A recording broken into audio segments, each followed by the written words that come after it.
once again, we send our best to Aaron Rodgers. This virus is no joke. I will repeat it again. I do wear it on my sleeve because I had it. That was one of the first breakthrough cases I'd ever heard of. One of the first breakthrough cases I ever heard of was the guy I looked at in the mirror in a hotel room for 10 days, staring out the same window, wondering, is it going to get worse? Could it possibly get better? What's it going to feel like? And then I felt it, and it was awful. It was terrible. And I was vaccinated. Aaron is, again, reportedly not. And according to reports that were coming out after we went off the air yesterday from Ian Rappaport, was kind enough to call into the show yesterday, he apparently tried some holistic, homeopathic methods to get his antibody level up enough for the NFL to consider him vaccinated, and for enough for him to consider himself immunized, which is what he called himself when point blank asked in late August if he was vaccinated. And then him appearing in press conferences without a mask. Anybody out there who sees an NFL player in a mask at a post-game press conference should know that person is not a vaccinated person. He must wear a mask around others, in a room with others, wear a mask, because that is the rule of the NFL, and I never saw Aaron wearing a mask. You see Lamar Jackson wearing a mask coming into the game. You see him standing at a podium in a surgical mask that's probably handed to him.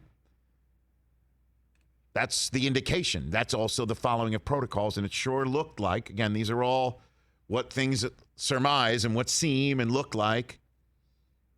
It looks like he was conducting himself in a manner in which a vaccinated player can act like, and as allowed through protocols. So when Aaron Rodgers, knock on wood, comes back healthy and stands in front of a microphone, he has got a lot of, what's the words for it, splaining to do. A lot of it. Or he could choose to say nothing, but there's a large cross-section of fan base that roots for him, that would like to get some answers from him as to why he has chosen this manner in a season where the vaccine is available and is absolutely a competitive advantage for a player to take. Without a doubt, it is a competitive advantage, doing everything to win for a player to take. The science is there. Billions of people around the planet have taken it, and they are not dropping dead. There's a lot of accounting on that front. And we'll see what he says. And we'll see what the NFL says to the Packers. And I'll tell you what, Aaron was talking about the Packers not backing his play a lot. It sure looked like they were backing his play. Oh, yeah. It sure looked like that they were, I don't know, unless they were constantly telling him, you got to put a mask on. But he's also the MVP of the NFL. And again, these are all suppositions. These are all that appears what it looks like to all of us right now. And certainly with him being out, it's a pretty damn big football game. As we know, you cannot miss your best availability. Your best ability is availability, and he's not available for this week. And I have no idea. You have no idea what the science is. I still have no idea how I caught it. He could have been a breakthrough case anyway, but clearly he's out. And I hope he is better, because this is nasty. And he could come back, and this could be a total moot point, because his life is changing right now. To be alarmist, you think that's alarmist? It's entirely possible. So I hope he is well. And I look forward to hearing what he's got to say when he comes back. And then there's also the football aspect of everything.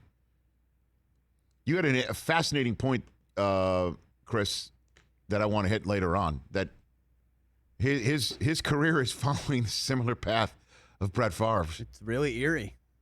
It's really eerie. Because now Jordan Love's going to get a shot in a game to show to everybody that he shouldn't be just sitting around on the bench in the same way that Aaron Rodgers got that shot in front of my own two eyes on a Saturday night in Dallas when he was in the midst of his sitting around waiting for Favre to move on, retire, and that was his or third have the year, Packers right? move on. Say that again? And that was his third season, right? Look that up. So we'll be working completely from knowledge later on. But that'll be later on in the show. We'll hit that subject matter. And, of course, with Michael Smith, we'll hit the subject matter that I'm seeing all the talk shows in our business, or argument shows in our business, debate shows, pardon me, in our business talk about today. That I guess you could, I guess I need to make sure that you understand that you have placed trust and hope in me, and I had placed trust and hope in you, TJ, even though yesterday we had words at the end of our show yesterday.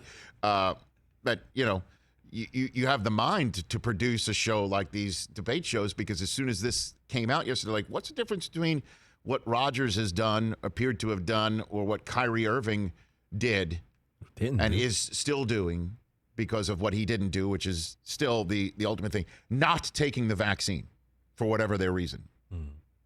I want to hit that with Michael Smith later on. I used to be a producer, Rich. You still are, though. Yeah, you're a that's producer. true. You're a producer sitting there. That's a good point. Don't let the array of baubles behind you that you have placed there and throw anybody off.